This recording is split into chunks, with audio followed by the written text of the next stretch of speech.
Hello friends, welcome to the crash course on code of criminal procedure. ये इस series का दूसरा lecture है और आज हम बात करेंगे classification of offences under the CrPC की। इसके पहले हमने एविडेंस एक्ट को कवर किया हुआ है, वो सारे वीडियोस अवेलेबल हैं हमारे चैनल पर, आप उनको जाके देख सकते हैं।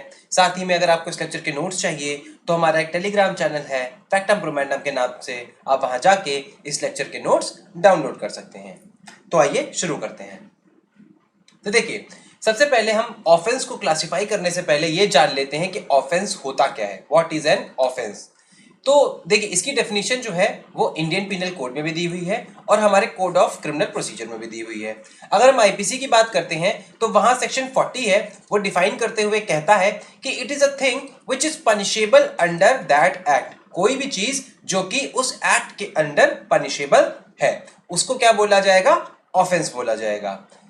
वहीं पे अगर हम सीआरपीसी की बात करते हैं तो इसकी डेफिनेशन दी हुई है सेक्शन 2 सब क्लॉज एन में, और ये थोड़ा ज्यादा एक्सप्लेन करती है इस टर्म को और कहती है कि इट इज एन एक्ट और omission made punishable by any law for the time being in force and includes any act in respect of which a complaint may be made under section 20 of cattle trespass act। ये कहता है कि offence जो होता है वो क्या है, वो एक एक्ट है या फिर क्या है, एक ओमिशन है, ठीक है, जो कि पनिशेबल बनाया गया है by any law in force, okay, made punishable for any law for the time being in force, और ये इंक्लूड करता है any complaint made under section 20 of cattle trespass act of 1871।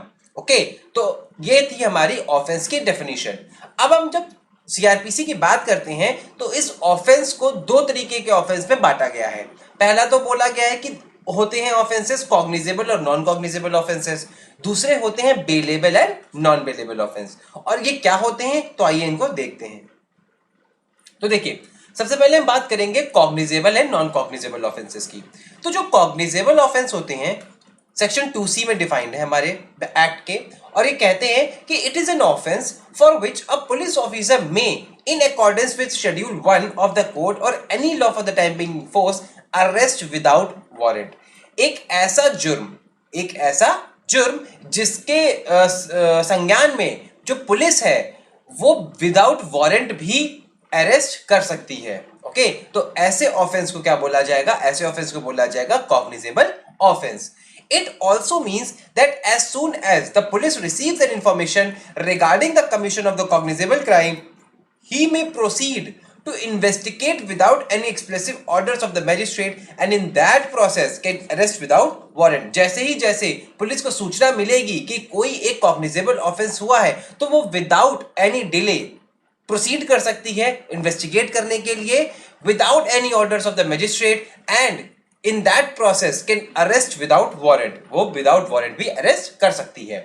वहीं पे अगर हम नॉन कॉग्निजेबल की बात करें तो वो डिफाइंड है सेक्शन 2 सब क्लॉज एल में, और ये वो ऑफेंसेस होते हैं जहां पे पुलिस के पास विदाउट वारंट अरेस्ट करने की पावर नहीं होती है, ना कि without order of the magistrate उस क्राइम को इन्वेस्टिगेट करने की पावर होती है। ओके, तो कॉग्निजेबल ऑफेंस में वो विदाउट मजिस्ट्रेट के ऑर्डर के बिना इन्वेस्टिगेट भी कर सकते हैं और विदाउट वारंट अरेस्ट भी कर सकते हैं, लेकिन नॉन कॉग्निजेबल ऑफेंसेस में ऐसा वो नहीं कर सकते हैं। ओके, इनके डिफरेंस देख लेते हैं। तो देखिए, जितने भी सीरियस ऑफेंसेस होते हैं वो कॉग्निजेबल ऑफेंस बोले जाते हैं, ठीक है। इसीलिए क्या होता है, यहाँ पे पुलिस तुरंत जाती है, इन्वेस्टिगेट करना शुरू कर देती है और ऑर्डर का वेट नहीं करती है।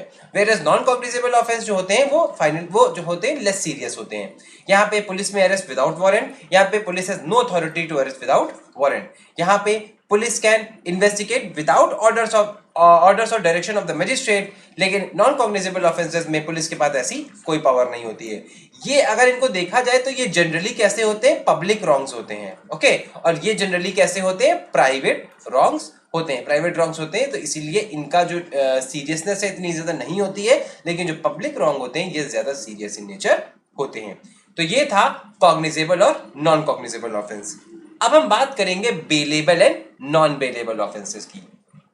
तो देखिए, नाम से समझ में आ रहा है कि जिस ऑफेंस के रिस्पेक्ट में अगर आपको बेल मिल सकती है तो वो क्या हुआ, बेलेबल ऑफेंस है, और जिसके रेस्पेक्ट में आपको बेल नहीं मिल सकती है वो नॉन बेलेबल ऑफेंस है। लेकिन इसको कोड में कैसे डिफाइन किया हुआ है, सीआरपीसी में कैसे डिफाइन किया हुआ है, तो bailable offence under section 2A of the code वो ऑफेंस होता है जिसको दिखाया गया है as a bailable under the first schedule of the code. अगर आप first schedule of the code खोलेंगे तो उसमें जिस ऑफेंस के रेस्पेक्ट के में ये लिखा है कि वो बेलेबल है तो वो ऑफेंस बेलेबल होगा, और उसके अलावा जो भी अदर ऑफेंसेस होंगे उनको बोला जाएगा नॉन बेलेबल ऑफेंस।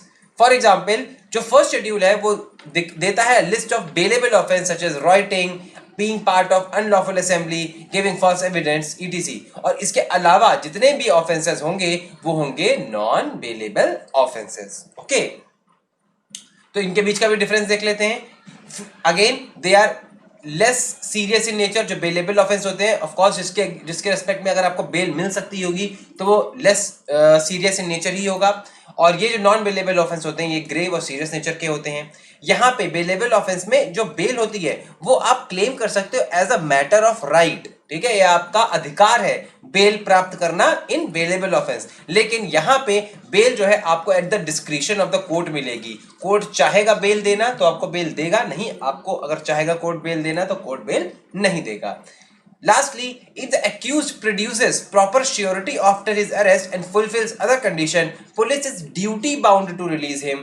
लेकिन यहाँ पे क्या होता है कि police after arresting the accused has to produce him within 24 hours in front of the magistrate and there he can apply for bail. तो यहाँ पे क्या हुआ कि अगर आपके पास श्योरिटी है तो आप तुरंत वहीं पे, जैसे वो अरेस्ट करने आया, आप तुरंत उसके सारे कंडीशंस फुलफिल कर दीजिए, अपनी बेल जो है ले सकते हैं पुलिस ऑफिसर से ही। लेकिन नॉन बेलेबल ऑफेंस में जब 24 घंटे के अंदर आपको मजिस्ट्रेट के सामने पेश किया जाएगा तब आप वहां पे मजिस्ट्रेट के सामने ही अप्लाई कर पाएंगे बेल के लिए। तो यहाँ पे हमने आज bailable offence and non bailable offence और cognizable offence and non cognizable offence के बीच का डिफरेंस समझा है।